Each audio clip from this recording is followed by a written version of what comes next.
गुजरात के अहमदाबाद में हुए प्लेन हादसे ने कई लोगों की जान ले ली। इस हादसे में गुजरात के एक्स सीएम विजय रूपाणी भी यात्रा कर रहे थे। इस दुर्घटना में विजय रूपाणी भी हमारे बीच नहीं रहे। इस घटना के बाद उनके परिवार के साथ ही साथ पड़ोसियों का भी मन पीड़ा से भर गया है।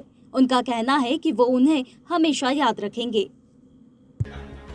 हम करीब 35 ईयर से उनके पड़ोसी की तरह रहते हैं।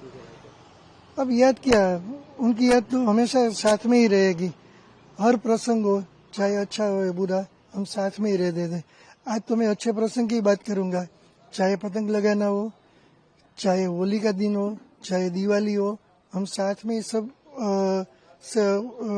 जो फंक्शन है उसमें शामिल होते थे और बड़े आनंद से हम उसमें पार्टिसिपेट होते थे। बराबर।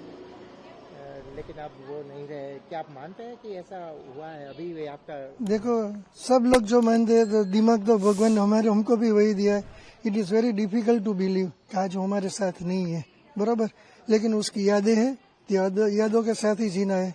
और भगवान ने दिमाग में एक ऐसी चीज भी दी है भूल जाने की। आज जितना भी याद है वो याद रहेंगे, लेकिन हम कह सके या न कह सके, लेकिन उसकी याद तो हमेशा साथ में ही रहेगी। बहुत मीठी और सुनहरी याद है। हमको तो अभी भी ऐसा ही लगता है कि वो हमारे बीच में ही है। उससे तो कोई कल से कुछ बोला ही नहीं जाता है। मेरी तबीयत इतनी नाजुक हो गई कि मैं कुछ बोल ही नहीं सकती। और उसकी जो मीठी यादें हैं वो तो जिंदगी भर हमारे साथ रहेगी। हमारे साथ बातचीत करते थे, खाना खाते थे एक साथ, वो सब यादें, सब त्योहार साथ में मनाते थे। और किस तरह से अंजलि बहन के साथ आपके अंजलि बहन तो मेरी खास फ्रेंड है। वो जहाँ यहाँ से रहने आई है तब से हम फास्ट फ्रेंड है।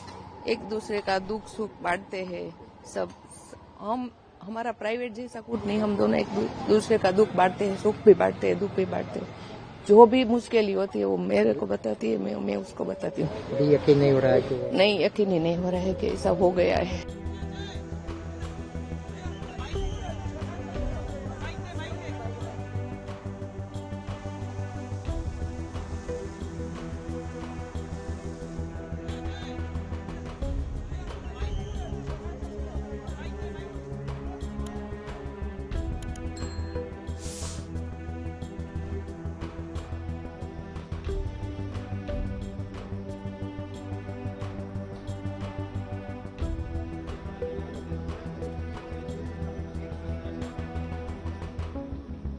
ताजा खबरों के लिए लाइक, फॉलो और YouTube पर सब्सक्राइब कर बेल आइकन दबाएं। साथ ही ताजा अपडेट्स के लिए swedeshlive.com पर विजिट करें।